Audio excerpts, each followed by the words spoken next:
Harper Via and Harper Audio present A Farewell to Gabo and Mercedes, a son's memoir of Gabriel García Marquez and Mercedes Barcha by Rodrigo Garcia, read by the author. A note before we begin. An enhancement PDF is included in this audio program. The enhancement includes photographs as well as a chronology of the events of this book and a bibliography. Download the PDF enhancement from your audiobook provider or go to www.harpercollins.com/audio/farewell to Gabo and Mercedes. For my brother. Part 1. Entonces fue al castaño pensando en el circo, y mientras orinaba trató de seguir pensando en el circo, pero ya no encontró el recuerdo. Metió la cabeza entre los hombros como un pollito y se quedó inmóvil con la frente apoyada en el tronco del castaño.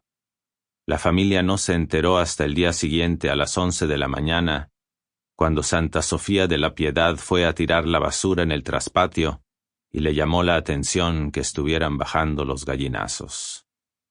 100 años de soledad. Then he went to the chestnut tree, thinking about the circus, and while he urinated he tried to keep on thinking about the circus, but he could no longer find the memory. He pulled his head in between his shoulders like a baby chick and remained motionless with his forehead against the trunk of the chestnut tree. The family did not find him until the following day at 11 o'clock in the morning, when Santa Sofía de la Piedad went to throw out the garbage and back, and her attention was attracted by the descending vultures. 100 years of solitude.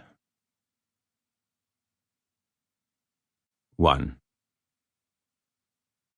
When my brother and I were children, my father made us promise to spend New Year's Eve of the year 2000 with him.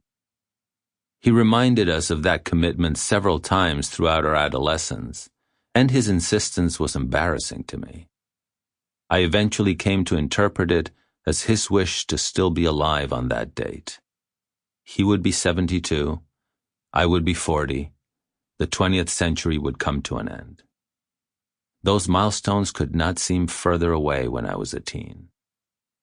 After my brother and I became adults, the promise was seldom mentioned, but we were indeed all together the night of the new millennium in my father's favorite city, Cartagena de Indias. We had a deal, you and I, my father said to me shyly, perhaps then also somewhat embarrassed by his insistence. That's right, I said, and we never spoke of it again. He lived another 15 years. When he was in his late 60s, I asked him what he thought about at night after he turned out the lights.